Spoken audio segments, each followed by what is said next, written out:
Xbox Record This is a podcast celebrating all things gaming, food, and the good old days. Hosted by three BFFs, DaddyDWALLY, Chipotle Bear, and Bubble Boy and Seven. This is Cortana. And remember, don't make a girl a promise if you know you can't keep it. As always, Spartans, see you online.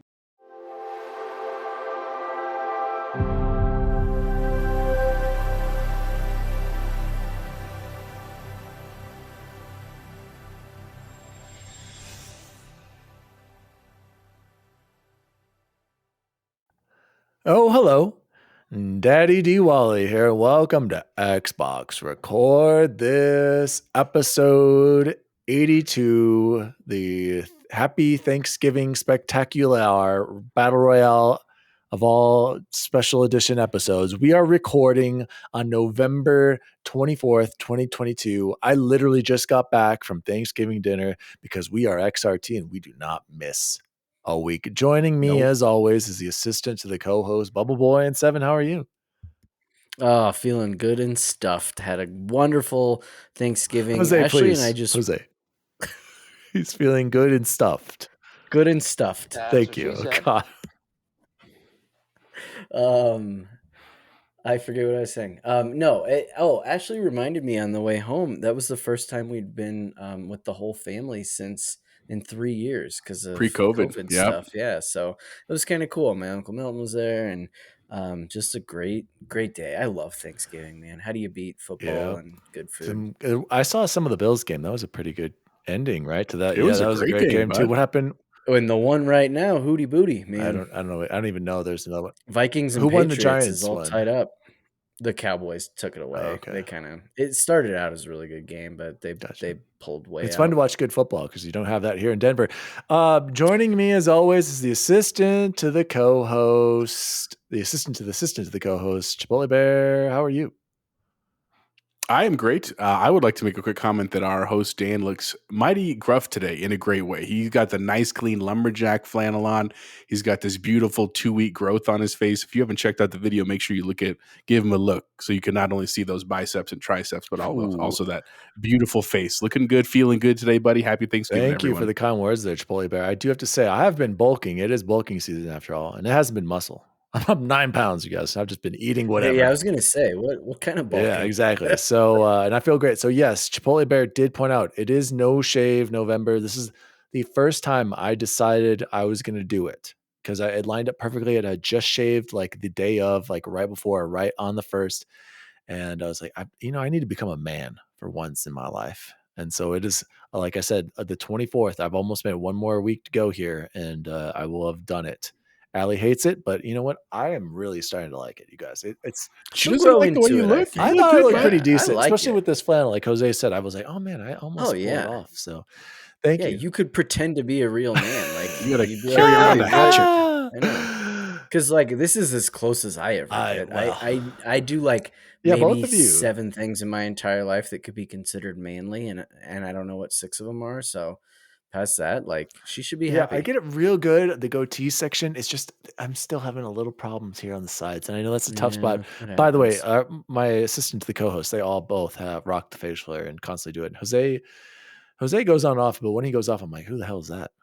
I have no idea what's going on when Jose shaves. But this is Xbox Record This. We are a podcast celebrating all things gaming, food, and the good old days. Guys, let's jump into some XRT shoutouts, Jose. Popping off this week. We've got so many shoutouts, so let's jump right into them. First one, I got a few new followers on Twitter, you guys. Cherryfeb Minglana. I think this is a real person. I hope it is. Definitely not a bot. Not a bot. No Ains, shout out to Ainsley Bowden. He followed me back on Twitter. Yeah. Insipid Ghost followed me back. Iron Lords podcast. Dude, we got to get King David. We got to get King David. I don't know if you guys follow him. He is hilarious. That'd be great. He'd be a great guest. I love it. And all the Iron Lords, we got to get him on. So shout out to those. I also got 2 other girl followers, you guys, but I didn't even want to waste my time because I'm 100% sure they're bots, but I'm going to let them stay because why not? Another follower, build that add to that count. Social media presence.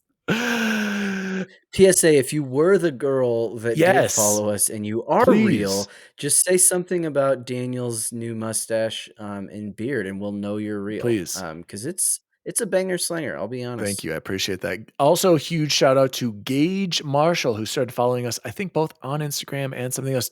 Jose, do we know this person? Do you know this person? He is not a teacher. Oh my gosh. Or a family member. So we got a counselor at Bear Creek. Nope.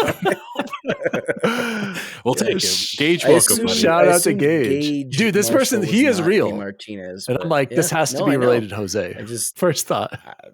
No. I knew a Gage Moore. I taught a Gage Moore, but not a Gage Marshall. So I don't know. That's all right. Pick him up. All right. And then look, there's some people want to ride too. Pick them up. Caca, you guys. MESOOPWNY wrote in. Unbelievable. I would be. He's been listening this whole time. Surprised if like Barack Obama wrote in. This is incredible. Crazy, right? There's no way. The actual co-host. I don't know if people know this, but like if you pay attention to the first episode, it was me and Pony. Assistants. MESOOPWNY, welcome. So here's the thing. Without further ado, he didn't write in, but while we were at Thanksgiving today, he did say, I have a write-in for you at XRT. So I wrote it down for him in the note. I'm like, I'll put it in the show notes right now for you. So technically, this is a real submission from MESOOPWNY. So everybody strap in. Sweet. He said, in your household, I want you guys to answer this first. How do you load silverware in the dishwasher? That's the first part. Everybody, how do you place? Bubble Boy, go ahead.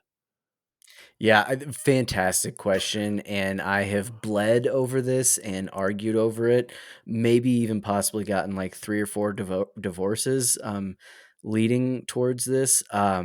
You go prong down and you go knife tip down, specifically for the knives. Just the tip though? Okay. Okay. Hold on to your thought, Bubble Boy. Quickly, Jose, your answer.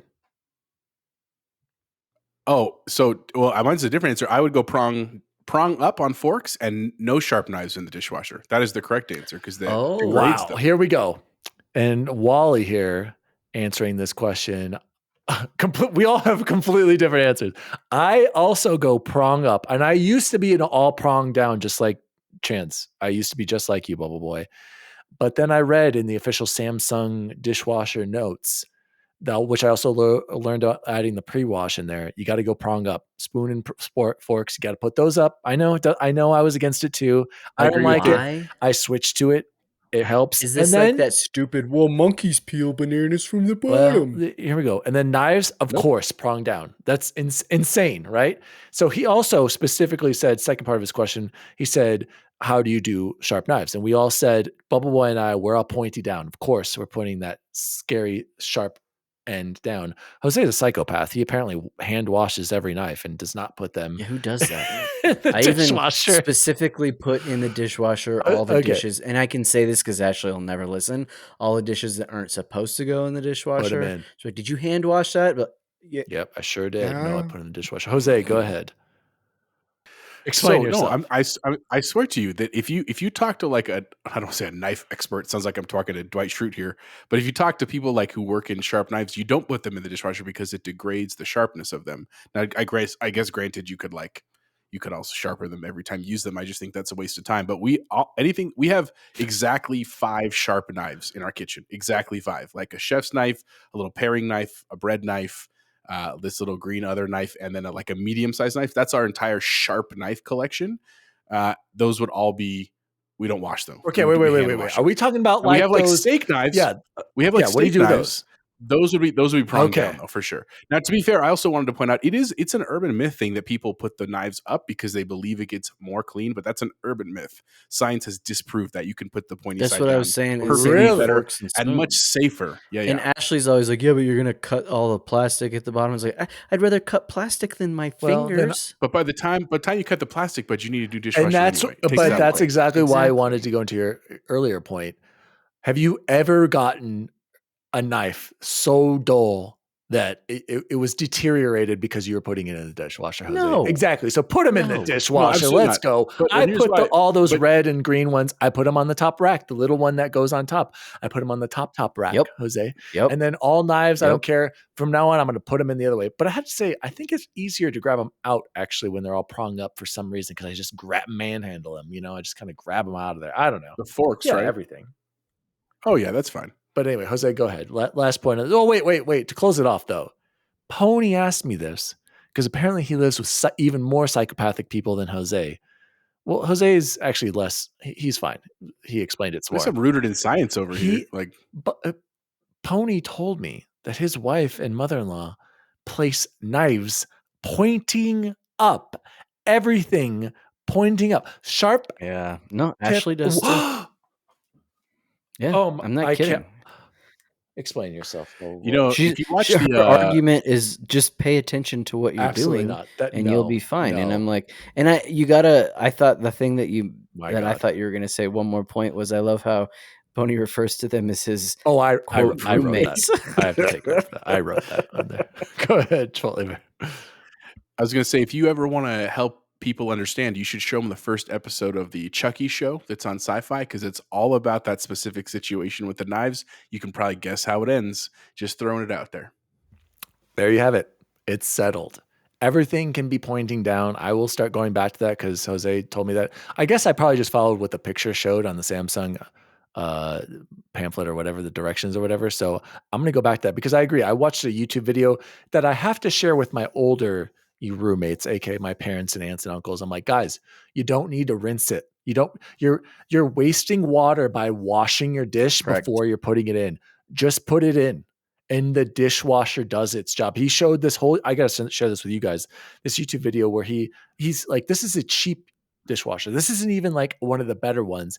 And he like cut the side off and he put it where it was plastic so you can like see it working as it was going and everything. And he's like, as long as you put a little dab of detergent on the little detergent tray when you put it in there and whatever in the little flappy part, he's like, it'll wash it. Like that's what these things are designed to do. The pressure and the heat and the water, it will clean everything. You are wasting so much more water when you rinse and then put it in there and energy. So guys, just take your dishes, dump the trash, the food into the trash can and place it in there and call it a day. Jose, I have a feeling you're going to say something right now. I feel like you're a little hesitant to this. Nope. No. Okay.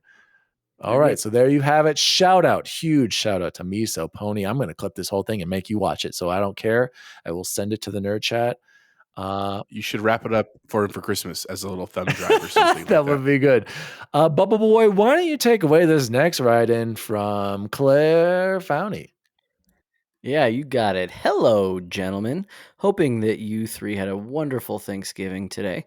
Being that this is the season of giving thanks, I wanted to take a moment to shout out my thanks of gratitude to you. Your podcast is not only enlightening, but it is also entertaining. You spend time invested in researching and gathering information to educate your listeners with the latest Xbox and PlayStation gaming news. Your insight to games you play also gives your fans valuable information on what they may select in future purchases or for their Game Pass. Thank you. In addition, I was so proud that you elected to address the Uvalde, Texas shootings when they occurred instead of your weekly Xbox podcast. As people working in the education field, you address the sensitive topic with passion and honesty. I tried several times to respond to you then, however, all I could do was cry. Thank you for being so brave. Next, my favorite parts include your top 5 lists and your sharing of the best food you ate for the week. I find your discussions so entertaining whenever I'm sad or depressed with personal situations or with learning about negative world events, including more shootings. I literally play past podcasts and laugh out loud. Again, thank you from the bottom of my heart for the laughter. Perhaps it is because I have seen you gentlemen grow up from boys to men. Maybe it is because I learned so much from you three each week. Nonetheless, you are my favorite podcast. There's got to be a sound for that, Jose. How about? And I thank you for your commitment and dedication. I look forward to more of your podcasts, and I'm thankful and blessed to be one of your fans. Enjoy your holidays with your families and keep up the excellent work. Gracias. Is this from Claire? Chance? I'm confused. Jesus Christ. Nope, it's for my mom. That's not the one I wanted Bubble Boy to read. But he read. Sorry, Annette. I didn't know there was another one in there. Jose, read that last sentence for us, please. I wanted you to read that. Sorry. She said, "Mil gracias and many blessings to you three. Besos y abrazos, Annette Martinez." That is my mom. Thank you, Mom. To be fair, Chance, what happened is Claire found in the notes. My mom sent this today. Well, and to be fair, and Dan added it just as we started the show. Bubble Boy, in the notes, hers is actually first. And that was not Claire Potter. That was Jose's mom. So go ahead, Jose. I was like, oh, Claire, no, and you know what's funny? I mean, I get it. And Claire's a huge fan. Yeah, too, no, so everything she was sense. saying, I was like, oh, this sounds like Claire. But then when I saw how she wrote Xbox, I was like, wait a second, are we going to address that? And then, go ahead, Jose, go ahead. Well, all right, so, not Claire. Thank you, Mom, for the write-in. Appreciate it. Saw her today for Thanksgiving. But our next piece of write-in are we going to address your shout out to Annette? Thank Annette. you so much for writing it. Awesome. No, this was a great letter. Yeah, fan. I really did. I was like, oh man, Claire's really giving us some props. Thank you, Mrs. Martinez, and also the Texas shooting. Thank you. I appreciate that. And the top 5 list will continue. We don't always have to do a top 5. I don't think, sometimes I think we get a little obsessed with the top 5, but it's just kind of easy to rank 5 things. But I want to say, and I should have started this earlier, and if this was in the notes, thank you so much to all of our loyal XRT listeners. Absolutely. We are very grateful, very thankful. We have a small audience, but they're a loyal, awesome, engaging audience. And we do this for you guys. Let's be real. I don't like Jose and Chance that much, so I do it for you. So that's true. And that's been there from the beginning. So. Well, I mean, a long time for you guys. I only graced Jose and the Martinez's life. Geez, probably not until. But not even really middle school. Barely. But like really end high of middle school. All right. But still, man, that's 20 years. I mean, it's not like it's not like you just showed up. Why did you have to say that? Oh, wow. You got your middle-aged beard right now? You looking fine. It's all gray right here. It doesn't look like it. You think it's not filling it? No, that's just gray hair. So you can see these on camera, these two patches. Go ahead. Anyway. Let's write from the next one. Next write-in. Our next write-in says, "Hello, gentlemen. I'm here to defend Chipotle Bear and pumpkin pie. And it's delicious. I had a colleague at one point who made homemade churro-flavored whipped cream to put on top as well, and it was incredible. At this point, I'm convinced a lot of people are now hating on pumpkin pie because they don't want to be lumped in with the pumpkin spice I hated culture. it before that. I have no memory of people so vehemently hating pumpkin pie until they made everything into pumpkin spice, which I guess I get it. It's honestly gone too far, but I will drink my pumpkin chai and enjoy my pumpkin pie till the day I die." Okay. She meant to do that, right? Yeah, the bribing. Hey, down by the bay. Love it, Claire. Back to the Met letter. Growing up, it was actually the only pie I liked, but here is my current list. Honorable mentions are lemon cream pie, village and white chocolate cherry dream pie. That's all one title. Sounds pretty Sounds good. Interesting. Official number 5, mixed berry. That was not on our list. Number 4, key lime, which is respectable. 3, pumpkin. That a girl. Number 2, Boston cream, not ice cream like Dan. And number 1, cherry, which is also a respectable answer. Can someone wait? I gotta interrupt right here. Boston cream pie? Is that? It's like a vanilla Boston. That was pie. on my honorable mention. Okay, that's like okay. Sounds delicious. Sorry, go ahead, Chance. Yeah, it's great. Okay. No, it's got like chocolate and a vanilla thing, and I don't know, it's good. It's in any sort of creamy chocolate. There may have been people that considered your, I don't know, chocolate pie, which I have to tell you an aside. When we were listening, no, I know, but I'm saying Boston cream. People may have been like, oh, I think that's probably what he meant.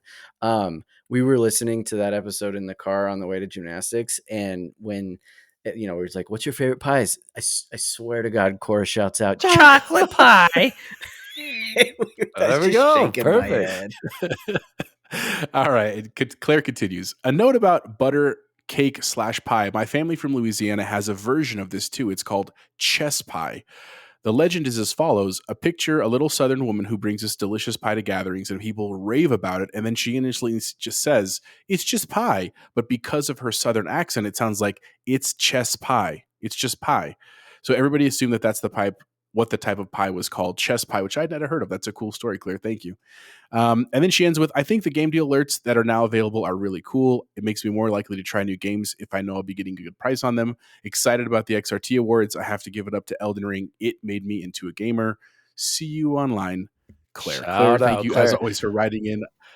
I knew you'd back me up, Claire. I knew you would, for the record. Psychopaths. In terms of the pumpkin pie.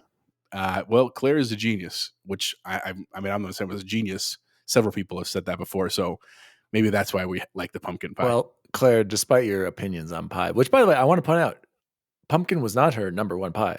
I'm in the middle of the list. Still I'm just top saying, in the middle of the list, just saying. Shout out to Claire. You said that Elden Ring made you a gamer. There it is, boys. That is why it's game of the year. Game of the generation so far. Totally. I don't. Yeah. That game took over our lives. I can't wait to talk about that a little bit more later. So thank you so much to all of our huge XRT shout outs. We really do appreciate it. We are thankful for all of you. Bubble Boy, take it away in the warm up for the week. Yeah, so this week, to follow up off of Annette's wonderful suggestion from last week of pies, I was thinking like, okay, we haven't done sit-down restaurants, and you can call them like I think they call them table service at Disney, but chain restaurants. So I'm thinking like Chili's, Applebee's, places like that.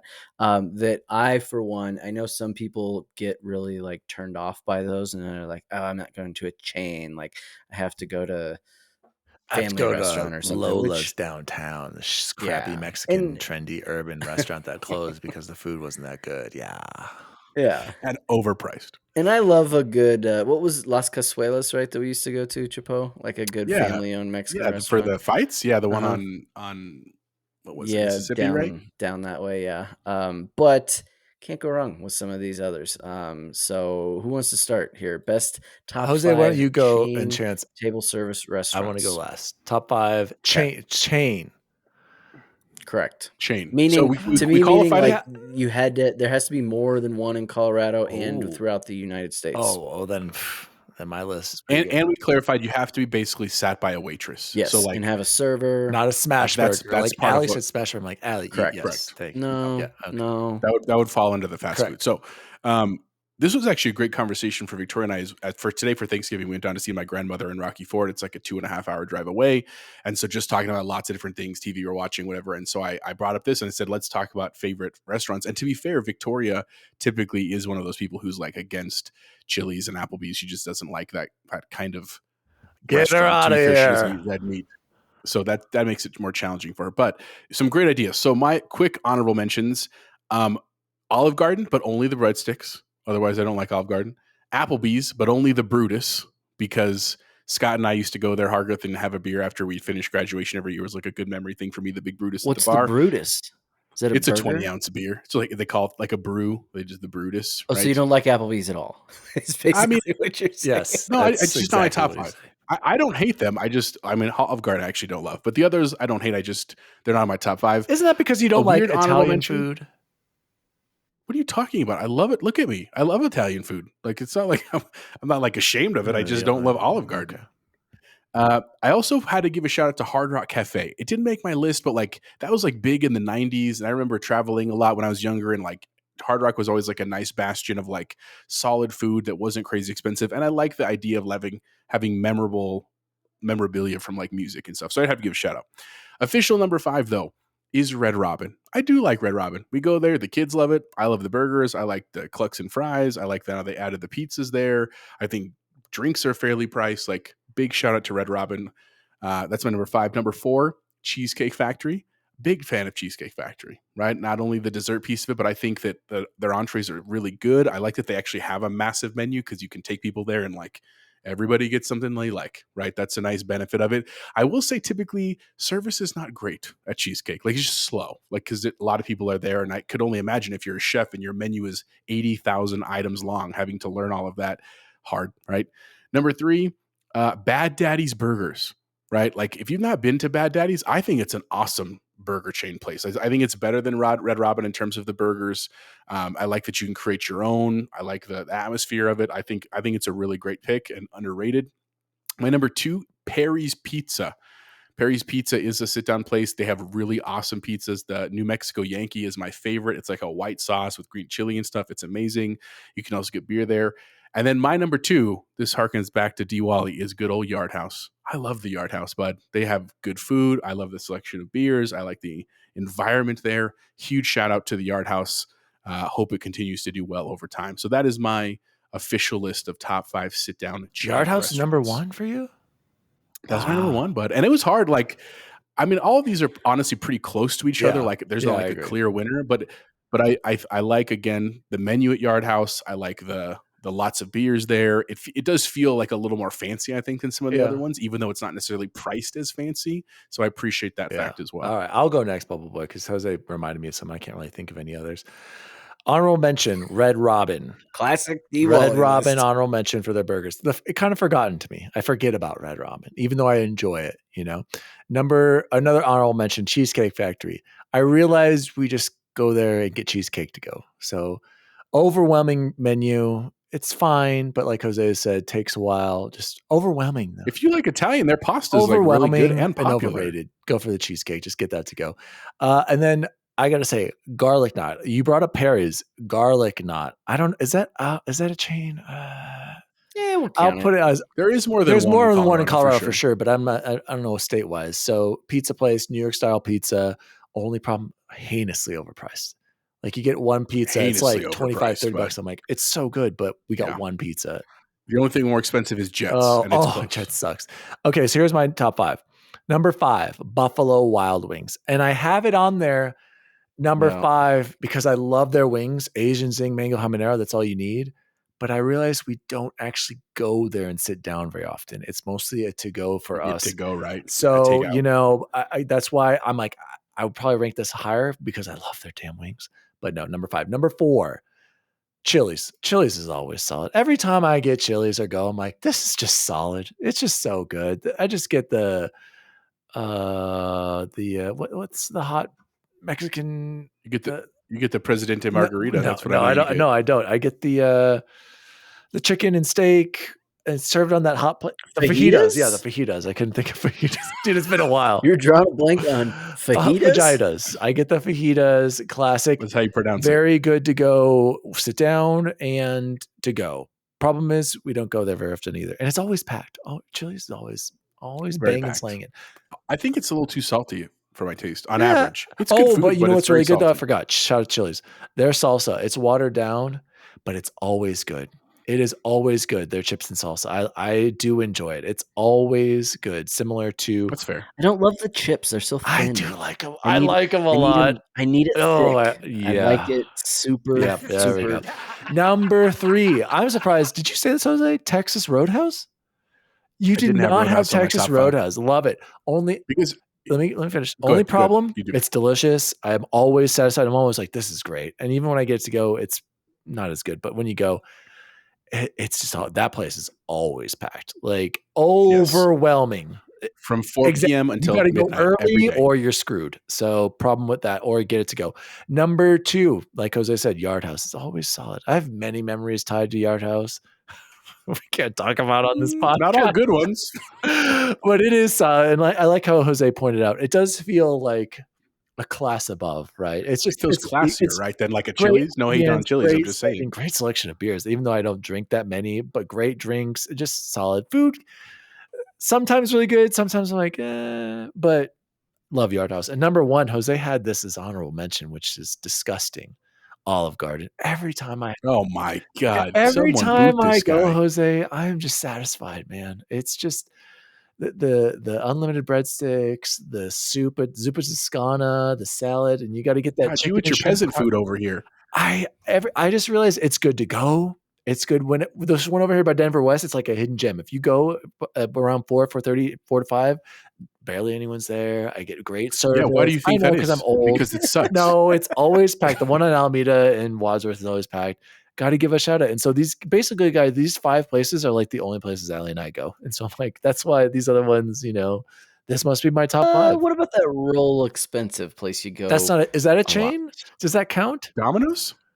I mean, I put that. I thought you meant period. No. So I put Del Frisco's. I was like, that's like fine dining. Like that's not. We'll have to do that. That's not a chain. It is a chain. There are multiple in Colorado. It doesn't fall into this category. Yeah, I was like, that's a number 1 restaurant, hands down. Del Frisco's all day, every day. If I was rich, go ahead, Bubble Boy. Well, it's no melting pot. But, oh my God. Go. I'm going to start off by saying, and getting demoted, Olive Garden didn't crack my list at all anywhere. Thank you. I know. See you. Goodbye, Daniel. We went, I don't know, over the summer the last time we went, and good, decent breadsticks. It was acceptable food. It was horrifically overpriced. What I was are we just talking like, about? my I'm back goodness. now. Yeah, exactly. Olive Garden. But Overpriced. Bubble Boy my is honorable demoted. Polar Bear, mentions- you're back up to assistant. That's fine. Honorable mentions: Chili's.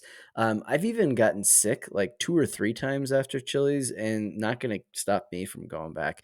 The food was delicious when it went down, so just because Challenge it came accepted. out rough, yeah, you know. One that you guys, actually a couple of you guys didn't have, Famous Dave's. I love good Famous Dave's barbecue. And then also another one you didn't have, PF Chang's. I do think PF Chang's is a little overpriced, but just good, right? And That's a fair I used one. to didn't think PF about that Chang's was the caca, and then I just remember it's something's. I hear they've had actually a great rejuvenation and like a rebranding almost. Yeah, I hear it's in like a probably lot better now. The CEO or and whatever. we've been twice now, probably in the last like 6 months, and both really, really good, enjoyable meals. Those lettuce wraps, I will admit, are phenomenal. With like the crescent. You know what else is phenomenal wrapped in Stuff in lettuce?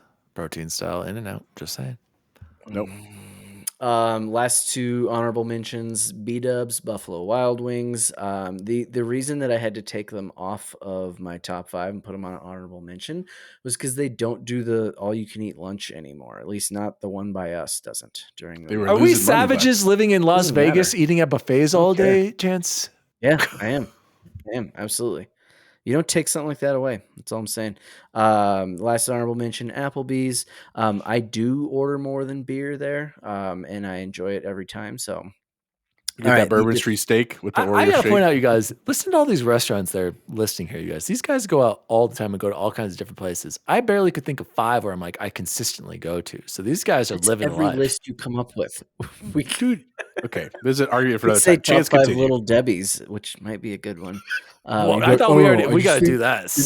Top 5 Little Debbie's. That's a good one too. Put it on the list. Actually, yeah.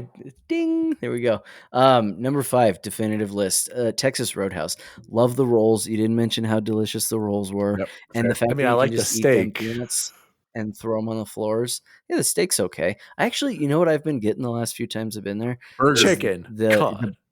It's the like grilled burger. So it's not a hamburger, but it's like the roadkill steak, which is essentially just ground chuck meat and delicious. Number 4, Red Robin. You never have a bad meal at Red Robin, I feel like, unless you get that nasty one with the egg on it. Royal Red Robin, the only burger worth getting. Those are delightful. Gross. Number 3, I'm shocked none of you guys had this on here, and I think I'm going to get a lot of like, oh my God, we blew it. Village Inn. How does Village Inn not crack that? I don't think I've ever eaten a Village Inn in my life. Not even kidding. Oh, you're kidding me. Not all once. day breakfast. Never once. You get a skillet at midnight. Never. Denny's. I should put Denny's honorable mention for sure. That's Denny's honorable mention for buddy. sure. Denny's. I should have put them. You only go there when it's like midnight and there's nowhere else to go. You don't go there at 5 o'clock. Denny's Grand Slam bomb any time of the day. That's false. I have. Take my mom there. She loves Denny's for Mother's Day. Another one you guys didn't have, and maybe you considered it too much classy. I don't know, but Maggiano's, Little Italy. Love a good. Never liked it. Maybe been there once. Overrated. Caca. Oh my God. Okay. Well. And coming in at number 1, of course, the GOAT, Yard House. It's really hard to beat Yard House. He's absolutely right. Exactly. It's one of the few places where I can go, and I do like ordering, and I'm never going to be like, I don't care, order for me. But if somebody did, I'd be like, doesn't matter because it's going to be delicious. They have such like a wide variety of different foods, and it rarely comes out wrong.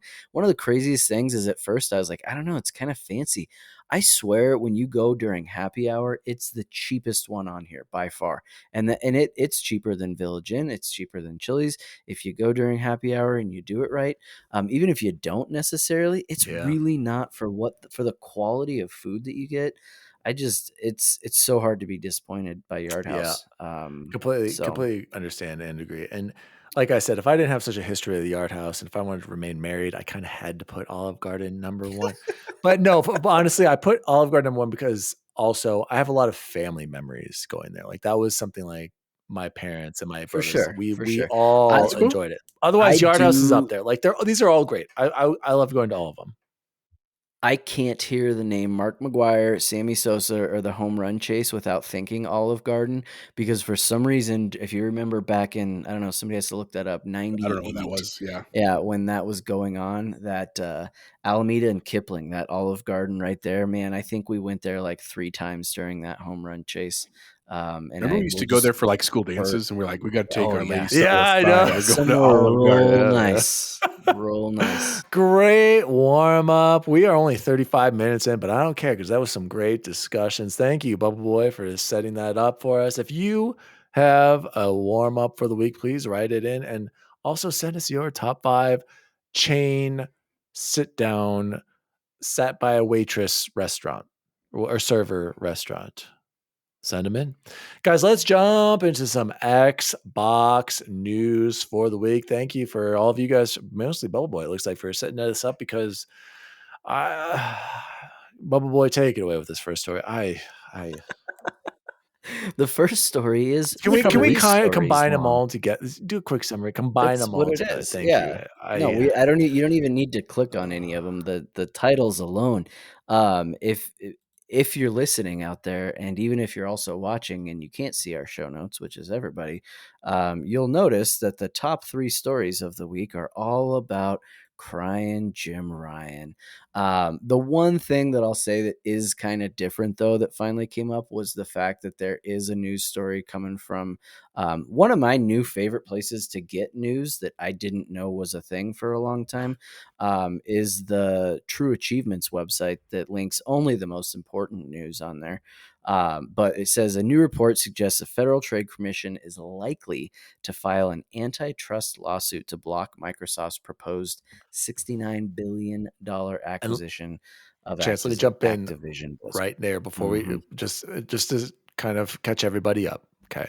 The first one he had was Sony blasts Battlefield series and Activision Microsoft deal, basically saying that no one can compete with COD, right? Okay, COD is this juggernaut that if Microsoft gets it, oh my gosh, it's just going to change gaming forever. Basically, no, they want the money. And then the next one, Microsoft offered Sony a 10-year incredibly crazy deal to keep Call of Duty on PlayStation. Which I know PlayStation fans that were like, this is unreal that we were going to have something such a good deal. Like they were just floored. Concession. And apparently they have rejected that. And that's what, and crying Jim Ryan, I know we make fun of him and I can't stand Sony. I hate to say it, boys, but crying Jim Ryan is doing something right because they're, like Chance said, the FTC is likely to file a lawsuit challenging this deal. We don't know yet. This hasn't happened yet. There could be things in motion, but either there's going to be some crazy concessions like Call of Duty indefinitely, which would be insane, or this is going to court, or Microsoft this is going to be blocked and they're going to have to pay Activision $3 billion and then they're just going to play hardball Sony's way. I think that would be bad. I listened to Defining Duke early about this, and I understand why Sony wants all this money. I get it. That's free money and it's huge and they're the market leader. And of course they don't want to lose the money and they're doing everything they can to do it. But as a consumer, I don't see how anyone could say that Microsoft getting them Activision King Blizzard would be bad for gaming. I think as a consumer, it would only provide us with more options, more ways to play on more systems, more affordable with Game Pass. I don't understand how the FTC either has no idea what's going on or is just completely listening to everything that crying Jim Ryan and Sony is telling him. Bubble Boy, before I go back to you, Jose, what is your reaction to this? Are we going to have to accept that this is probably might not happen? Like realistically, like, do we got to start preparing for that? Either way, like I'm not the biggest COD guy. Like it's exciting, but I would be more excited for all the other things Microsoft would do with Activision. If COD is on PlayStation forever, fine. But would I rather it be on Game Pass for my Game Pass subscription? Absolutely yes. So Jose, what are your feelings on this deal? Is it still going to happen? I still think there's a good chance the deal will happen. I really do. And look, I'm not a seer, right? I have no crystal ball to say this. I think that even though Jim Ryan and his lawyers and all of Sony have a lot of resources and a lot of money, and they're going to probably put a lot of gunk into these works and cause a lot of issues, Microsoft just has infinitely more resources. Like, that's just the bottom line here. And so what it says when the FTC will likely file a lawsuit doesn't mean that they're killing the deal. They don't have the power to do that. What's going to cause is concessions to occur. Right. It's the same thing we've been talking about. Now, I do think it's a little disheartening that like we're starting to see this more and more, because what frustrates me is two things. On the side of Microsoft, to be fair, I am very frustrated with them too, because the stuff that they're doing right now, these kind of concessions that they're giving, why didn't you just do that in the first place? Like, it kind of frustrates me that if Xbox could come out and said like, look, we're going to buy this, but we're still going to guarantee COD for 10 years.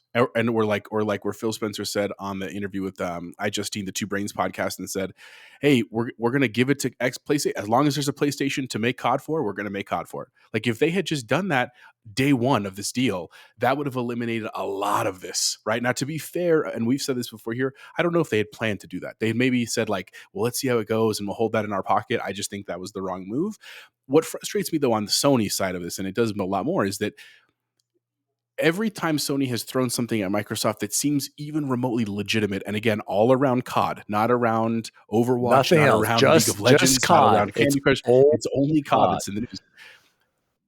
They're like, well, we have Battlefield and COD, and so Sony's like, well, Battlefield sucks. Like, that's basically what one of these articles says. Like, there's no way we can't make a shooter as good as Call of Duty. We have Bungie, but they can't make anything good as Call of Duty. Like, they even are putting their own studios down when they make some of these comments. Go ahead, Jose. Yeah, that's exactly right. I also, it makes me upset that like one Phil Spencer came out and said, as long as there's a PlayStation, we will put it on there. I guarantee you that clip will be saved for decades to come. Right. And then on top of that, it looks like they did offer them a legitimate 10-year deal, and they said no. They said no. Right. This is like literally the kind of argument where you're arguing with someone and they're like, well, why don't we just let me borrow your car? I don't trust you. And then you're like, okay, fine, borrow my car. And they're like, now I don't want it. And you're like, okay, I don't know how to win this now, because you're being irrational now. That's literally what's happening with this. In the end, I'll keep it relatively short because we could just ramble on this. I still think it's likely to happen. I think it's going to create concessions. Here's the unfortunate part, and I said this before. As fans of video games, we're arguing about this, and we have a lot of stake in this, and we care about this because it affects us. But unfortunately, the people making these decisions are not us. They're not PlayStation players. They're not Xbox players. They're not PC gamers. They are mostly, 60 to 80-year-old men who don't care about any of this, who are looking at spreadsheets and listening to people have conversations and probably deals being made on both sides, right, behind closed doors. That's what's affecting this. And it's frustrating because it ultimately is, we are the ones who suffer as gamers. So at this point, I just want them to get to the decision. If it's going to be a lawsuit, cool, man. Make the lawsuit and let's move forward. If it's not, let's get the deal moving forward so we can start seeing what's going to happen. That's kind of where I'm at with this. Like, I'm not going to lose sleep over this because I can't do anything about it other than watch. Yeah. Before I throw it to Bubble Boy, I just want to say, like, I was way more excited about the Bethesda stuff. Like, all those games are way more appealing to me. There aren't many Activision things.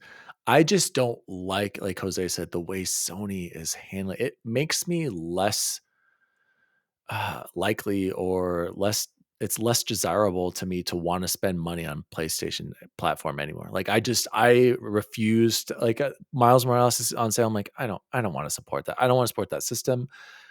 It's just deterring me from using my PlayStation more. And as soon as I finish a couple games, guys, I don't know. Go ahead, Jose. I see you're raising your hands. Just real quick for a chance. I also thought that was an interesting piece of this that I'm curious to see if it will come into anything. And that is that Sony is being kind of a jerk to a lot of their companies, like you said, Dan, and other companies. That might come back to bite them in the future. You know what I'm saying? Where like they're saying all these things in the heat of the moment because they're so focused on exactly. COD. They could burn a lot of bridges, man. And also as a fan, like if you're a huge PlayStation fan and you're huge into COD, and so the whole time you're like, Xbox sucks, Microsoft, they're trying to take COD, and then you're like, Sony, get them, like make it so that they have to give concessions, and then you find out, well, they did offer a 10-year deal, and you're like, great, did we take it? And you're like, we turned it away, and they're like, why did you turn it away? That's what we wanted. That was the whole thing that's centered around. That might also cause some rifts there. So I'm not that means anything, but I think that's interesting to see what will come of that potential issue. Sorry, Chance, go ahead. No, I'm glad you brought it up, and I thought about, because since we're all in the education world, I thought about like what would the equivalent be, and it'd be like, think about back in the day when you were teaching. If, and not that this happens, but if Jeff goes like, yeah, we're gonna trade Mr. Martinez to DPS, and all the other, and the Bear Creek admin was like, but our school will crumble, we will die, we will no longer cease to exist. This is the worst thing ever. All your other teachers would be like, well, wait, but I mean, it's gonna suck, yeah, because he's awesome, but I'm still I here. work hard Like, too. we're here, Exactly. Like, right? and they've And only mentioned COD. Like yeah, that's and yeah. like it's like they're like, we don't have Naughty Dog, one of the best studios out there. We don't have Insomniac, my favorite banger after slanger studio. We don't have Sony Santa Monica. We don't have Bungie. Like, what are they thinking? Like all of this, like Jose said, all of this focus on Call of Duty. It's like, we don't even know if Call of Duty is going to be amazing in Well, 10, no, 15 name years. one person who who's playing it religiously right now. None of us, but to be None of maybe us. Bacon. There are YouTubers that are. Not even But Saul, but who there loves are. it. He's like, even Saul's like, yeah, I'm gonna put it down for a couple of months and wait till it gets good, because it sucks But right at now. the same time, it did have like its biggest launch ever. It did make Of course it did. People how wanted many to try it billions and of check it out. dollars right away. Like Let's you check almost into bought it in it. You December. were almost gonna buy it, Bubble Boy. I did, and I'm really glad that I didn't. I went back, thank God, XRT. I went back to I know my New Year's gaming resolution, and I was like, I'm not pre-ordering games that I don't know anything about.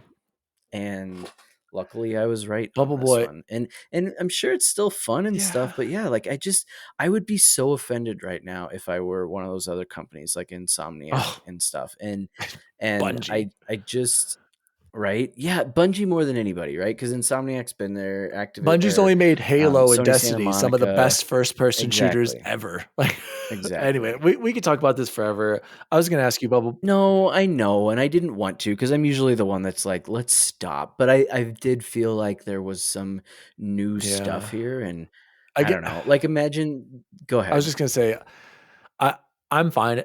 I would be disappointed. It's not like like Jose said, I don't have much control over it and whatever. I'm still going to game whatever. I would be disappointed if it doesn't go through, but at the same time, it's whatever. I'm just afraid of what Activision how they will act, and that kind of ties into the thing I wanted to ask you, Bubble Boys. If it doesn't go through, what is Microsoft going to do now? How are they? They're going to be like, okay, we see how to play the game now. What are they going to do? Just buy every kind of third-party exclusive deal, Call of Duty rights for all the advertising for like 10 years, every game they can think of? Are they just going to blow their money on that, or are they just going to try to buy as many good smaller studios as they can? Go ahead, Bubble Boy. Well, it's such an interesting question, and I'm not the right one to answer it, but I do have another follow-up question for it. And I love that you asked it. And my question is, how come nobody's talking about that, right? They're all like, well, what's the blowback going to be? And what's the long-term effects if this happens? What's the blowback going to be if it doesn't? What's this going to do? Is Microsoft just going to be like, okay, you know what? Video game industry is toxic. It's manipulative. We're not really sure we want to be here anymore. We can keep crushing it with Windows and Surface and the billion other things that we do. Like, I don't think it would go that far, but it would be really interesting to hear from like somebody at the Wall Street Journal, like talk about, here's what I would predict could happen if this doesn't go through. I got to give a shout out to Joe's Cord, and he tweeted a little about this, and he was saying how like it wouldn't be good for gaming because you're going to go back to PlayStation and Xbox trying to bid these third-party deals, and Xbox will just outbid Sony on everything if they wanted to. And it's just, as a consumer, I just don't see how Game Pass hasn't benefited all of us. We've saved not one money. We've experienced so many games that we wouldn't have played, and we get Xbox's first party games. Like and we still buy games, and we still have a PlayStation. Like why can't all this coexist? I just don't. The whole Sony thing and the money that they get from it is just absolutely insane. And it just shows how dependent Sony is on that income because, yeah, it's great. God of War sold like 5 million or whatever, but that's not going to continue to bring in money. Like once that person buys a copy of it, there's no way to continue to get money. Whereas Call of Duty, people are buying skins, people are buying battle passes, millions more are buying the game. Chipotle Bear, final thoughts, or are we good to move on? You know, the only thing I would add is to that. I think that's a great question that you both asked. Is what happens if they don't buy this or it doesn't go through? You have to keep in mind Sony's not going to buy it. So in case that's in the back of your mind, like, will Sony try to buy it instead?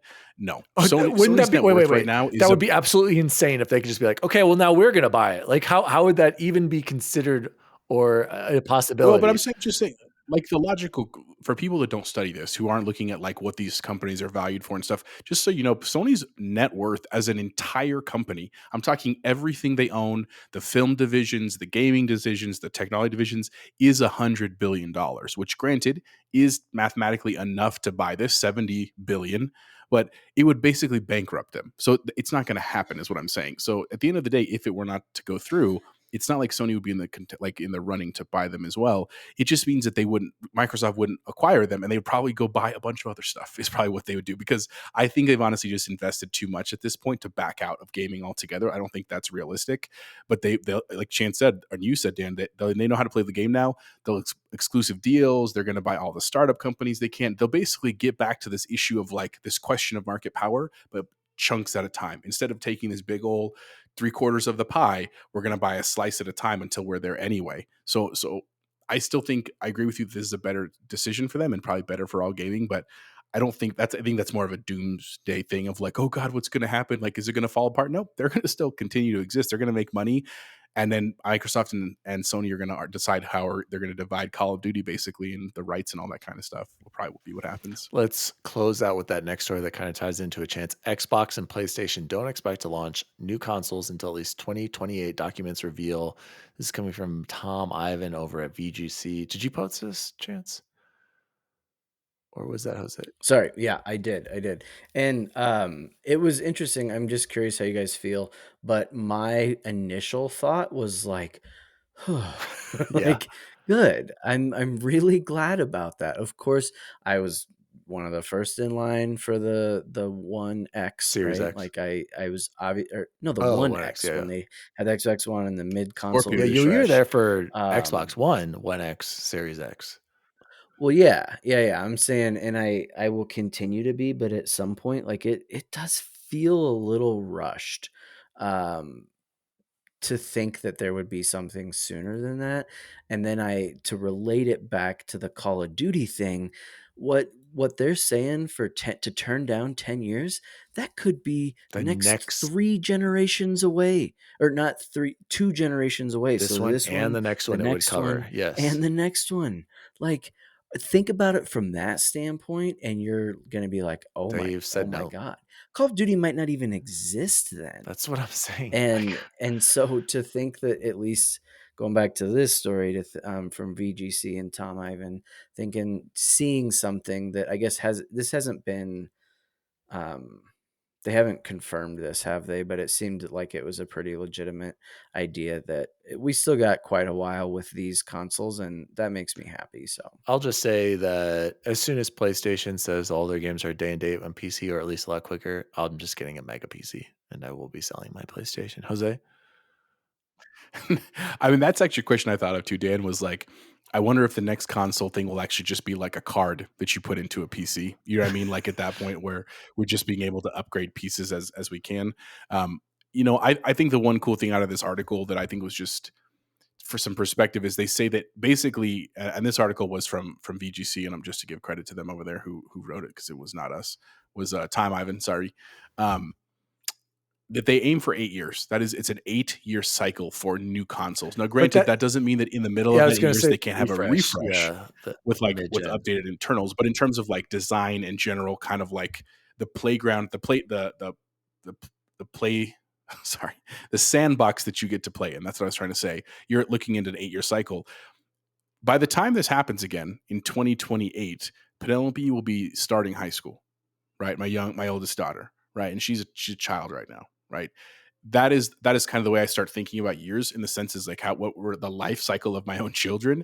That's crazy to think that after that one, basically Penelope will be in college by the time the next one comes out. Right. That's how far apart these things are. And so it shows a lot of perspective. I think that while we often talk about things that are happening in the next year or 2 years or even 3 years in gaming, these companies are thinking about the next 15 years of gaming. Right. And so a lot of the moves they make now even if we don't understand them, they do.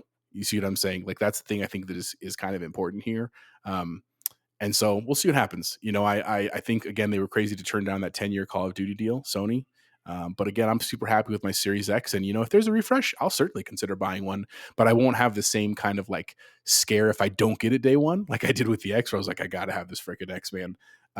Because it's one of those where like the X is still running great. And every day that I use it, I'm super grateful. I love my controller. I love my headset. Like, it's a good system all around. That's all I have to say. Yeah, I think the PS5 and the Xbox Series X are both very powerful, capable machines that even if you didn't upgrade them, you'd be fine the entire generation, unlike last time where clearly the OG Xbox One was not very well powered and the PS4 was a jet engine taking off every time you played it. So let's go into the next story. The Witcher 3 reveals Xbox Series X gameplay with its new next-gen update. Bubble Boy, talk to me about, is it Geralt? I don't know. Who's this guy? Geralt, yeah, come on. It is exciting because they're adding skins from the show, which I think is really cool.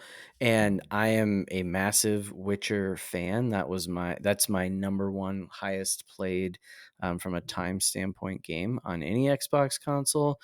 I just am not super like I hope this didn't take away from the development of Witcher 4, and I'm not sure how it couldn't have. I think it had to have taken away from it, and it kind of made me sad. As much as I really, really want to get excited about this, I can't invest more hours in The Witcher. I just can't justify it. Like, I did literally everything there is to do in that game. You did. Impressive. Didn't you get everything on that? Insane. Yeah. Oh, yeah. It's ridiculous. And the map, dude, is, you want to talk about a map with a lot of I couldn't do it. It puts Assassin's Creed to shame. Dude, I put in like 12, 14 hours and I was like, I just can't. Yeah. And it was amazing. And there is part of me that like, I'm sad because I know I'm not going to play it, because I am positive if I started it again, it is that good. I would do everything. Like I would want to keep that carrot would be dangling, and I'd want to clear this and I want to clear that. And I just can't. There's too many other good games coming out right now. So Jose, did you play it? I did. Did you beat it? I played Witcher 3 too. I did not beat it. I got like 80% of the way. Are you going to go back? I did and a lot of it with this next gen update for free. I might actually. I really liked it. I really liked The Witcher. What got to me was like towards the end, I started going into the chance realm where I was like, I really should just do everything because it's fun to do. It doesn't feel tedious in the sense that like I hate myself for doing this. It's just genuinely like, ooh, I want to go do that. Ooh, I want to go do that. But the problem was time. And I think that's why I stopped, because I think we hit an era of something else had come out and I was like, ooh, I want to jump into that. And then it was hard to go back, which I've already sunk like 80 hours into this game. I wanted to ask you both. So to answer your question, I will probably, I don't want to say probably, I may. There's a better than likely chance I will go back and play this, but we'll see. I was going to ask, aren't they also re-releasing The Witcher 2? I heard that somewhere, because that came out on PC a long time ago, and I heard that they were remastering it as well to coincide with this and the release of season, what is it, 4 on Netflix? I think they are doing something with it, but we'd have to check. But either way, that I would consider going back. I didn't. I played the second one. Obviously, I didn't like exhaust everything there is to exhaust in it, but more than anything, even though, because I know it sounds kind of weird that I put this on here and I'm not pumped. If for somehow you did skip The Witcher 3, Daniel, this might be the time to get in. Actually, Claire, I bet you'd love Witcher, because it's not like Elden Ring in terms of challenge, but the world is very similar. It's a rad game. Actual story, really good story, and I loved the dynamic between Geralt and Yennefer, and oh my gosh, why am I drawing a blank? Can't even remember. Must be Triss Marigold. Stop, Triss Marigold. And just like how that love triangle plays out, it's extremely well done. It's a weird thing in games now where they don't let you do this anymore, but The Witcher let you play the game, which was really cool, and so might be worth your time. All right, Jose, quickly. Just a fun tidbit about my life. I will tell you, it doesn't happen very often in games, but it happened in The Witcher all the time. I got incredibly stressed out anytime you had to go underwater, because I don't like water in real life. Like, it terrifies me because I just know that there's Loch Ness monsters and sharks and octopuses in places that they shouldn't live. Yep. That's exactly why I don't like them.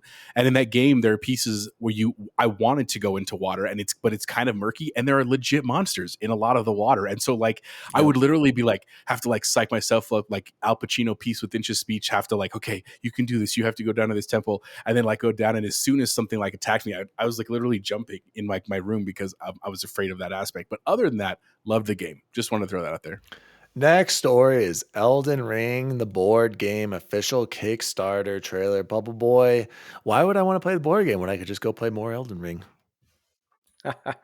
Of course you'd say that. Have you ever even played a board game in your life, Dan? Besides Monopoly, no. Exactly. Allie's family is obsessed with Catan, and I'm just like, I can't. I just also great can't game. do this. Yeah, Isn't it right behind you? I'm pretty sure over there in that Walmart connection. Yeah, Catan. Yeah, right here. Go ahead. I knew at least one of you would be excited about this. I am a little sad, and I don't know if you guys watched that video, but Chapeau, especially if you watched that video, it's like it said something like totally knocking on dice rolling. It was like way better than rolling dice or something, and I was like kind of sad about that because I was like, yeah, but they're taking notes on Jim Ryan over here, just throwing shots at everyone. I know, but it does look really cool. They have the minifigures of a couple of some real banger slanger bosses that I think are exciting. That honestly, I haven't seen the price tag. If it's less than $60, it's probably worth it just for those minifigures. No. It'll be $150. Yeah, I bet you. I'll bet money on it. Yeah. Are you? But so that's my real question. Are you gonna jump on the Kickstarter? And I will probably not. I will tell you though, and if you're into board games, and I clearly am, you can see behind me, like we actually love board games in this house. And fun fact, Penelope actually just played a full game of like Mexican trained dominoes with my parents the other day. Like that's not a board game. But well, I'm saying, but like tabletop games. But she played by herself. It's a close second. I mean, I like Mexican Train. 7-year-old. Well, that's fine. You can count yourself in there. I like Come on Skippo, over. Uno. Okay, you just lost me now. But I love board games, and I will tell you, I have gotten quite a few board games from Kickstarter, and that's the best way to get them because you get a much better price. And Kickstarter also does these usually cool, like additional things you get for funding it with them. Now it's a little bit of a risk because the game could also suck. Like you obviously, if you're waiting, then you get to see like reviews and stuff like that. But generally, like you can tell by the quality of the campaign, like if it has a great video, if they have lots of explanations, if they have lots of like diagrams, if they show like what the benefits are, usually it's going to be a cool game. And games like this, where they come with a lot of these really detailed, beautiful figures, are very cool. They're very involved in the sense that like you're going to spend a lot of time like playing a game. It's not like a 30-minute game or a 60-minute game, but if you're willing to put in that time and do that, I'm sure it's going to be super rad. Like JBiz, I don't know if your family's into board games, but this could be one that's like right up your alley because it does look gorgeous for sure. And it looks like the base pledge that you can do is $89, which is $21 off. So it's $100. 110. 110. Yeah. Yeah, but and then you can also bid, significantly more. There's a $180 version. Daniel, there's so many cool minifigures on here that I know you're saying no. You might be like, okay, this is actually no. I watched the trailer on that shelf. It's just making me want to play the game. Let's close the Xbox news with Game Pass. I just wanted to quickly say, big announcement here, really. Gungrave Core is on cloud console PC, but more importantly, Battlefield 2042 is available on console and PC right now. Everybody squad up. Let's go jump into the hazard zone, right? No. God, stay out of the hazard zone. No, let's go play. I will do anything else but hazard zone. Let's do some rush. Let's plant those bombs. Let's attack and defend. I love Battlefield. Glad to see it there finally in Game Pass. It is worth your time on Game Pass. Bubble Boy needs to get back in. He better already have this downloaded as far as I'm concerned. Go ahead, Chipotle Bear. Hold on. Of course, I already have it downloaded. I just played it with you like 2 weeks ago. No, now that you can. But the season 3 update. No, I have not played the new update, Jose. I have not played it yet. Okay, I want to know what the class is. I hadn't played it yet. That's what I was asking. We'll talk about that. So let's jump into that right now. What have we been playing and or watching? I will go first since Jose just kind of reminded me there. I have a lot. So I don't know if I told you this, but I beat Somerville. Did I say I beat it last week, or what did I happen? No, you said you were playing last week. I did beat it. Lord Cognito had a great tweet about it. Technical issues and some of the stupid puzzles at first kind of hurt it. He liked it a lot more than me. He had it a close second as his favorite kind of inside limbo game. I do think it's worth your time. Absolutely. It's about 4 hours to beat, maybe 5 to get everything. Jose has thoughts on it as well, but we won't talk about that too much. Chance, it's worth playing. I did like it. I love the atmosphere. Worth your time. Next one that I have on my list, Dark Souls 3. Guys, I did all 3 endings, Chance. I did all 3, Jose. I played it 3 times all the way through because you can't cheese the load file on this. And man, there was one boss that was giving me such a hard time. I got back to it. It's the second to the last boss. And on my third try, beat him on my first try. And I was just dominating. I was like, yes, I am the Dark Soul Lord. I'm the Lord of Cinder, whatever it is. Guys, I think I'm going to start playing Elden Ring again. I am just so sucked into the game. I think I'm going to do the Dark Souls 2 or hold on, because let me cut you off. Why not Demon Souls on the PS5? That would be a perfect game for you to transition to. Or Bloodborne or Sekiro. Bloodborne's 30 FPS, Kaka. Sekiro is a lot of parrying, and I'm not good. That's like my worst part of the game. I cannot. Demon Souls, man. No, I'd rather go for. Here's why. I'd rather get that platinum and have I have 2 platinum, PS4, 5, and 1,000 out of 1,000 on. If you do the platinum bonus X plus silver tier of Play Pass, you can get that for $15 and then spend for the same price as the console plus Elden Ring version, the Elden Ring full board game for $429. Anyway, the full version is $400? $429, save $216 on MSRP. Okay, back to Elden Ring, you guys. It's the game of the generation. It is Elden Ring. of the year. I can't. It's the combat. It's the gameplay. It's just so satisfying. I get it now, J-Biz. I shouldn't have made fun of you all these years. Once it clicks, it's especially, and the exploration. I know there are places I haven't even been in Elden Ring. Well, anyway, you can talk about that forever. Let me close off. So, I've been playing some God of War 2018 for that platinum. Why? I don't know. You don't care about trophies, remember? I know. It goes against everything. Like, it's not fun. It's not what I want to be it's in a month? New Year's. You're going to break that resolution too? Hear me out. It's just out of spite now. You know, where you're just like, I got to do this just because I hate this, Chance. It's a spite platinum at this point. I run around in these places. It's empty. It's boring. I get to a Valkyrie. It's kind of fun. The combat's kind of okay. But even then, it's like, it's just something's missing. It's a spite platinum. But I did want to talk about Warzone 2.0. Jose, I do believe you dropped. Did you drop with us for the Warzone 2.0? Yeah, you and Alan. Yeah. So after you left, we got 2 wins. You got 2 dubs. I know on the duos you said. Dominated. It is definitely more like PUBG.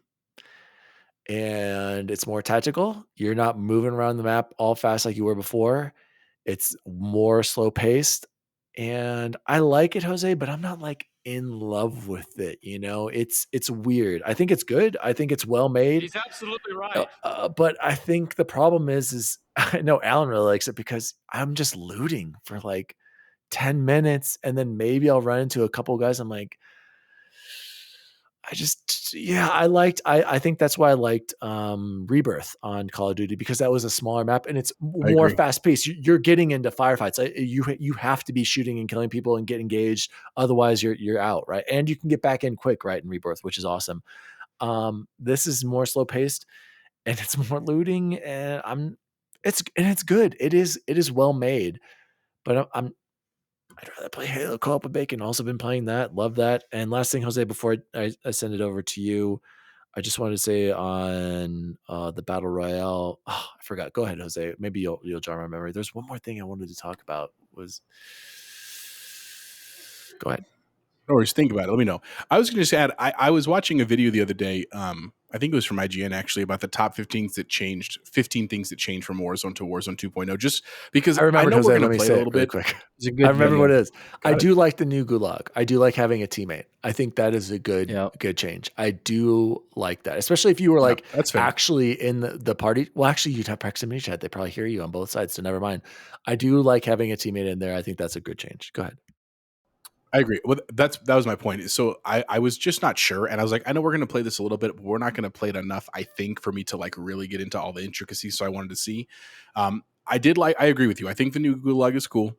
It is really especially cool if you're on the same team and you die together, because then you'll be paired up for the Gulag, which I think again, that is a great strategy as opposed to some rando all the time. My issue with it is exactly what you said. I'm not that good at the twitch reflexes, and I'm just not aggressive enough in the game that like I don't mind looting. I don't. I mean, it's fine. You know what I'm saying? And occasionally running into people, it's fun when you get to those final circles and stuff. But that doesn't happen that often, and they're just such long games.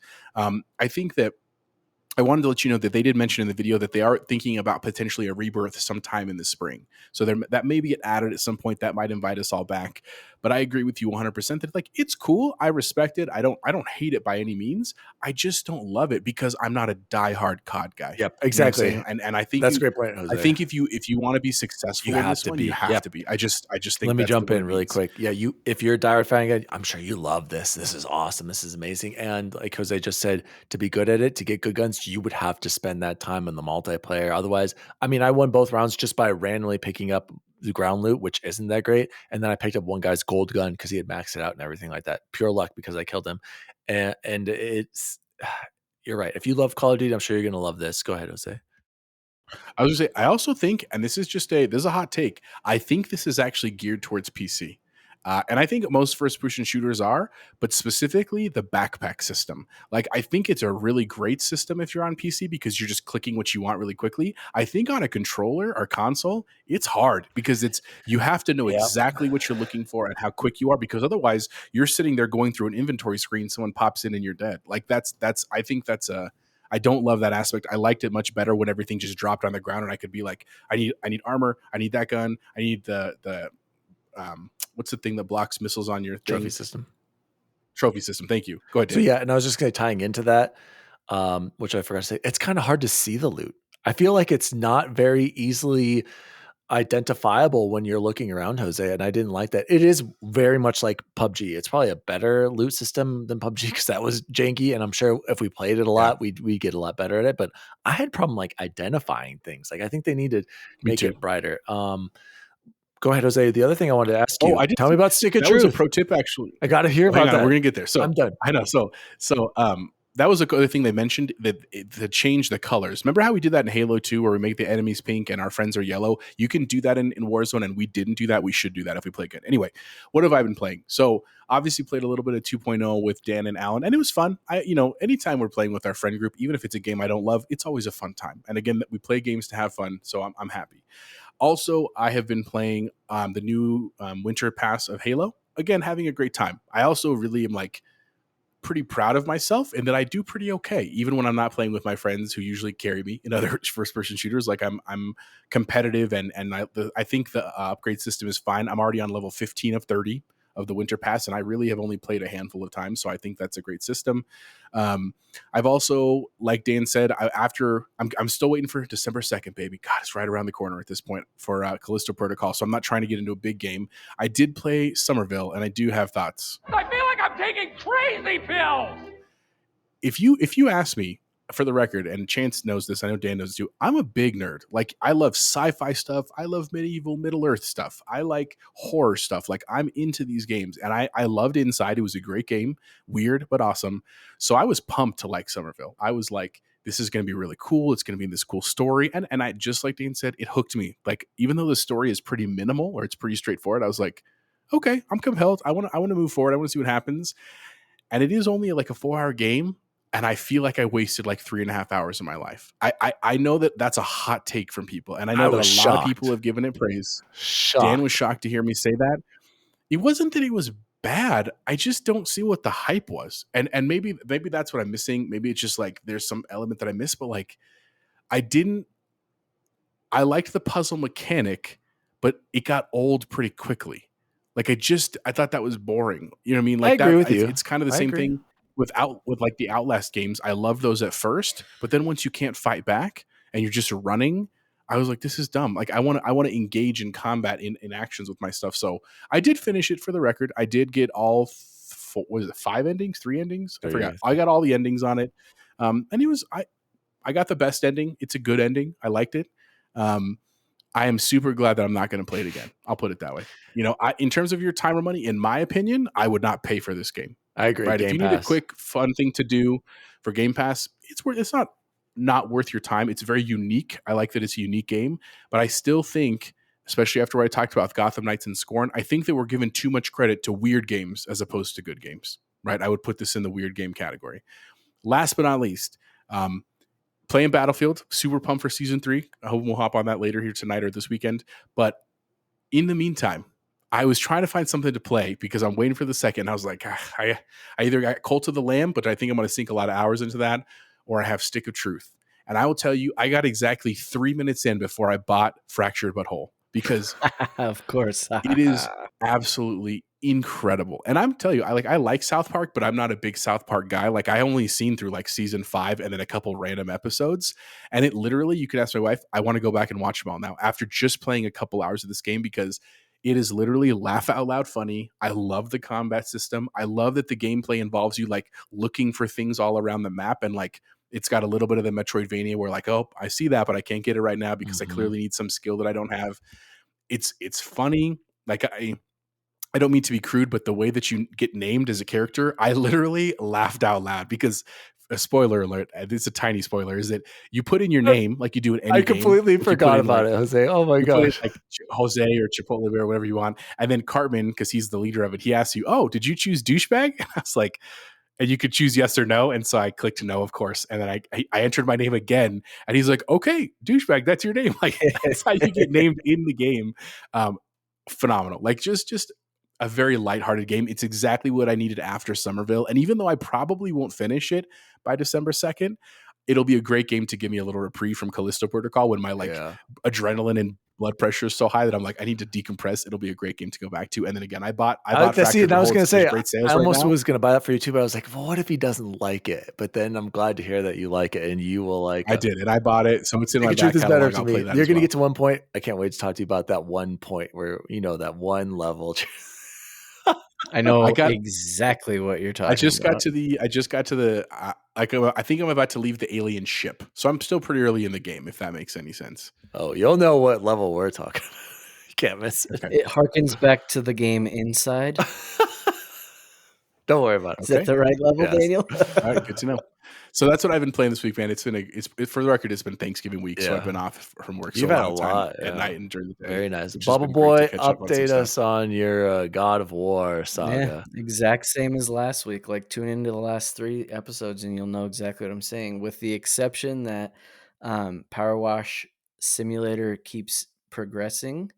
Yeah, you're like, I don't think I'm gonna get all those achievements. And we were like, I'm sorry. You're so. No, I didn't say I wasn't going to get them all. I was saying I was doing things that didn't award them because I was so excited to just keep playing. It is, again, literally the perfect thing to do right before I go to bed. Or the other day when we were playing and it wasn't before bed, Cora was watching Bluey or something. And I was just like, had it out right there. Chapeau. Ooh, that totally reminded me. I spaced one of mine too. I've been playing Vampire Survivors. Oh, nice. Yeah, tell us about it. Oh my God. It is... I've really had a good time, and I bet I have legit sunk more time into it than I did in Somerville at this point. And here's the thing, mechanics are very basic in the sense that you don't even push any button. It is joystick entirely. What is really cool about that, though, is it's actually a great Game Pass streaming game. Like, so when I started playing it, my first couple of playthroughs, I was playing on my phone, and then I moved to my iPad in bed, and it works beautifully. It's really cool that you only start with a couple characters, and then as you like do better in levels and you progress, you get more characters. Every character has like their own weapon. And even it got to the point where like I let Penelope and Scarlet play and they were killing it. They were doing really good in it and having a fun time. And it is like monsters and vampires and stuff, but it's not like gory because they're little sprites on a pixelated screen. But really, really cool. I'm to the point now where I don't think I'm going to like get 1,000 out of 1,000 and I'm probably kind of done playing it, but for the last couple of nights and to play in bed and in the afternoon, something that I can play with them around because I can't play Stick of Truth around. I can play like Halo and stuff. I just don't really want to in front of them. Like I don't know why that feels weird to me right now while they're still very, very young. But it was a great one for us to do that with. So I highly recommend it if you have like, you're trying to play something as like a palate cleanser or you just want to try something new. The one caveat I will give you is that once you get decent enough to actually get to like level 100 with a character or to the 30-minute mark of a game, because at 30 minutes you die. not a spoiler, but like it doesn't matter how strong you are. At 30 minutes, literally a Grim Reaper will come out and kill you. Like that's the maximum length a game can be. It gets very chaotic on the screen. And that's an understatement. Like literally your entire screen will be filled up with guys around you. And you can still be surviving it, believe it or not. But where that didn't do well was on the streaming. Because when I played it at first, I only got to like level 10 and 15 and 20. And by that, it was fine. No issues. But by the time you get there, that's just so much data in real fast time to send that it gets very pixelated and weird. And it's hard to actually control things. And there's a lot of lag at that point. So just a pro tip, once you get good enough, you really do need to play it on console. But highly recommend. It's on Game Pass for free. Go check it out. It's a tiny download. It's like 3 gigs or something. Heck yeah, that's awesome. Okay, so yeah, Power Wash Simulator just keeps impressing, and God of War, man, there was literally 2 different missions I've played in the last 24 hours that it'll has the title and then like a little bullet of here's what you're doing. Walk with so and so. I'm just tired of it. I can't. Too much walking. It still looks gorgeous. When you're fighting, the fighting is good. It's okay. I've seen a couple other really like, obviously I'm not going to spoil anything, and I won't even say, or I won't say much, but like there are some really, really, really cool things that happen, kind of like in the last God of War, that you're like, wow, I did not see that coming, and just some really, really well done things that I am so impressed with. And again, just like jaw-dropping moments. And then I go back to walking, and it just How many hours are you in? I don't know. That's a really good question. I got to imagine 30. Yeah. At this What you're point. describing, chances. Isn't it only like a 37-hour game or something like that? Yeah, I think I gotta be close. But that was one of the things that I kept hearing that got me so excited, was like, this game's bigger. It's, the last campaign, it's so much more expansive than the last campaign. And no, it's not. It's just more bloated with stuff that isn't fun. It's walking. What you're describing, Chance, is what I've heard from a lot of different people consistently. Is like it has some of the coolest, most amazing moments, and then also some of the ones, like Chris Reagan said, it also has 2 specific times where I hate this and I would never go back to it. And he's like, it's just so bad. But sucks to hear that. I'm sure you'll probably. How about this? Do you feel like this is going to be better than 2018 at this point, or? That's a great question. I don't think so. It would have to do something really remarkable at this point and have amazing turnaround. What I will say is I'm fairly confident they've already announced this is a trilogy. Right? No, they said they wrapped it. It's a duology. They said this is over after this. Oh God. I was gonna say, because it would make sense if they were like, okay, look, here we're coming out, guns blazing. This first one's gonna be incredible. The second one, we're gonna pack all this story into, and then the third one's gonna be this epic finale. All right then. Well, it could be, and it's not a bad game. I'm just like pacing I'm issues sitting there, and it's so weird the way that Kyle described it, as like, it respects my time, because I'm just like, oh no, it is literally the exact opposite. Maybe I misunderstood him, because it's the exact opposite of respecting your time. Yeah, that sucks to hear. I did want to say before we move on, positively, you were talking about cloud gaming for both of you. I'm thinking of another one that could be good for cloud gaming. Pentiment. Yeah, I think this would be my good. I think, backbone. Especially if you love to read, Chance, I think you're actually going to really like. And I heard, I forget. Did I tell you guys I tried it? I didn't tell you. Yeah, you told me you hated it. What's up now? Did you change your mind? I think I did in Persona, and I couldn't do it. I think I got to try it again. I think it needs to be like a cloud gaming or a streaming. I think I'm gonna like it. I just don't know how it got a 10. Well, here's the thing. But then again, like nobody. How did God of War get a 10? A lot of people are complaining about a lot of it. But anyway, the last point I wanted to say is Cognito and Mr. Matties both said you got to get to 45-minute and hour mark, and that's when it really picks up. And I didn't. I played for like 5-10 minutes, and so I will be giving another shot, and that is going to be kind of like my cloud game. So I did want to shout that out. I do think Pentiment will have its place, but it's definitely for a certain audience, and I did want to bring that up to you. we should all try Pentiment. Go ahead, Bubble Boy. And so the last thing I'm going to say is maybe I'll let XRT Nation decide.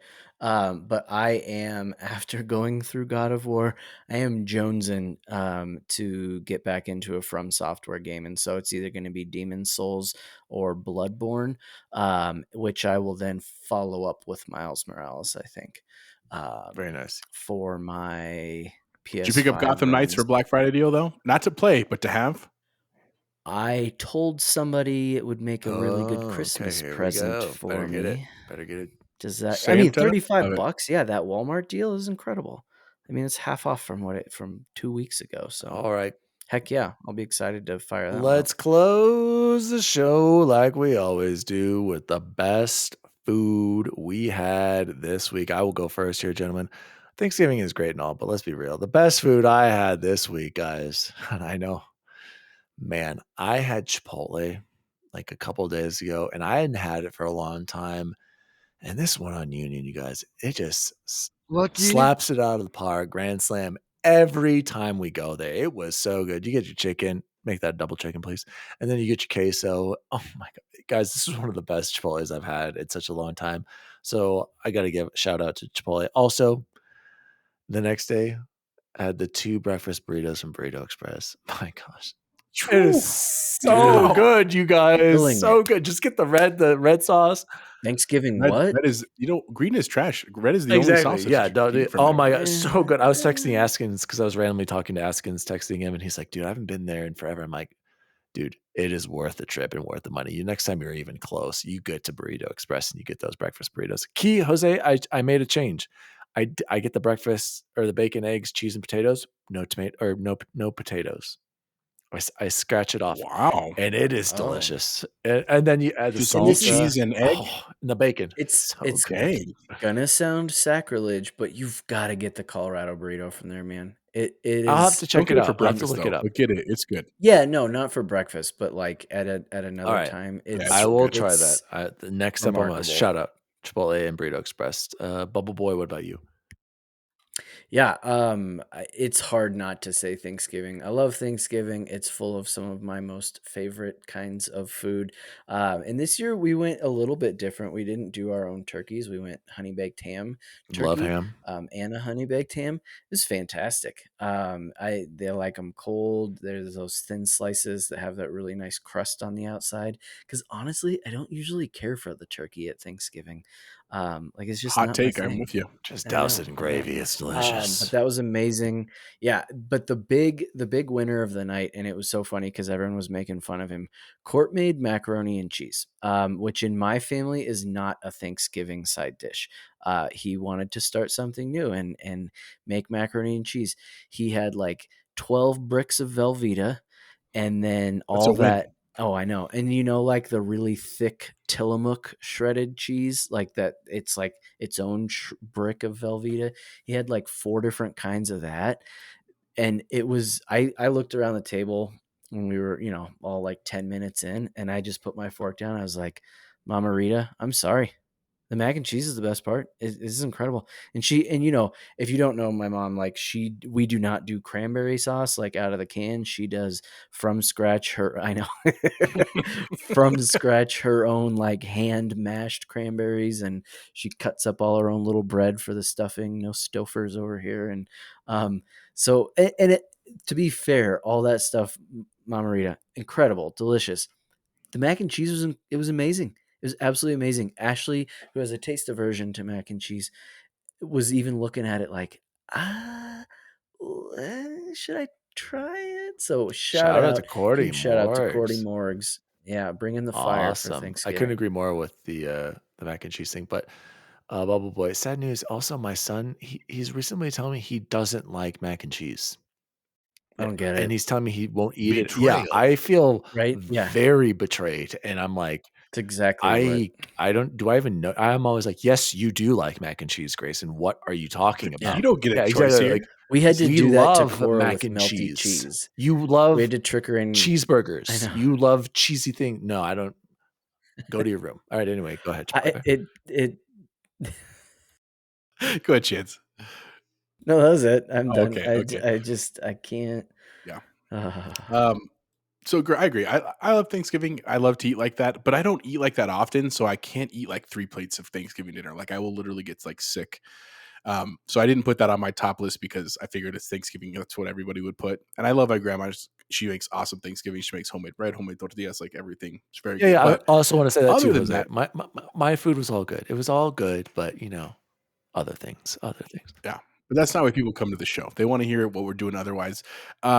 Two things for me. So we had the night before Thanksgiving at our house, we had a breakfast for dinner. And I'll tell you, I'm a breakfast guy. I like cooking breakfast. I like eating breakfast. I feel like I'm pretty good at it. And even I got high praise from my wife. She was like, "Babe, your pancakes are like really good and fluffy today." And they were some beastly good pancakes. They were on point, as I said. So that was a huge shout out. And then the best news of the week for me, twofold. We are done with our Christmas shopping, gentlemen. I have exactly 2 more gifts to buy, and Christmas shopping is done. That's something Victoria and I have done for quite a few years now because I hate shopping in December. Like, I hate it. I hate being in public because people are jerks. And it annoys me and gives me like high blood pressure. And so we just said, like, you know what, we're going to do it ahead of time. And that way we can just enjoy our weekends and we can do everything.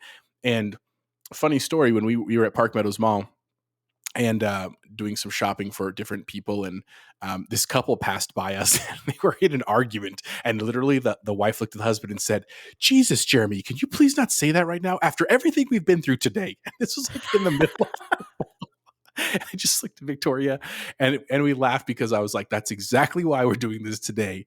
It's a great tradition. You played the game of what did Jeremy say, right? and I was like, I support you, bud. So did Victoria, for the record. Like, whatever it was probably just he asked. He's like, but I just want a JBC. The Wendy's is right there. I understand we already had Popeyes for lunch, but the JBC, it's only this big. Yep, that's exactly right. And speaking of which, in Park Meadows food court, what is there, Dan? Love that chicken from Popeyes. So I got myself a nice spicy chicken sandwich to enjoy as we shopped that day. So it was a great week of food, man, including Thanksgiving. Excited for the month to come because that's all Christmas is eating yummy foods. So that was the best thing I ate this week. Gentlemen, this has been Xbox Record This, episode 82, the Thanksgiving special spectacular show. My name is DaddyDWALLY. You can follow me at DaddyDWALLY across all social media. You can follow the show at Xbox Record This across all social media. You can follow us just like that one bot did, and just like Gage Marshall, apparently a real fan, just like Iron Lords, Insipid Ghost, Ains, and I'm sure Claire, everybody, our loyal listeners. Thank you so much to all of you. Happy Thanksgiving. Chipotle Bear, where can people find you? You can find me on Instagram at Chipotle Bear, which I've got a couple follows there as well in the last couple of weeks. I think a couple are definitely bots, but a couple are legitimately real people. So always glad to have those follows. And then also on Twitter, Chipotle_Bear. Again, just loving to chatting with the community and seeing everybody come out. Thank you for my 2 people that vindicated me, Claire and my mom, on the pumpkin pie. And as always, if you want to write into us, please feel free to do so at xboxrecordthis@gmail.com. And Bubble Boy, where can people find you? Just walking around, practicing God of War, walking places, talking to myself and walking. As always, you walking simulator lovers, see you online. See you online. See you online. See you online. We got nothing. Muted. We got nothing here. All right, Jose, let's get it better. I got you. All right, here we go. Catherine, That's my head. That's what I was playing. Half as good as it looks. I think we're all in for a very big treat. Save the neck for me, Clark. Okay, Eddie.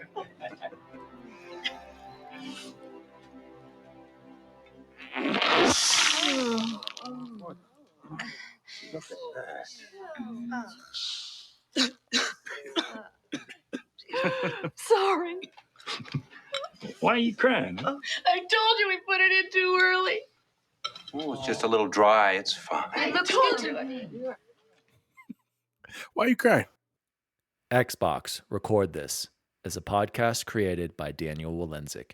You can follow him at DaddyDWALLY on all social media.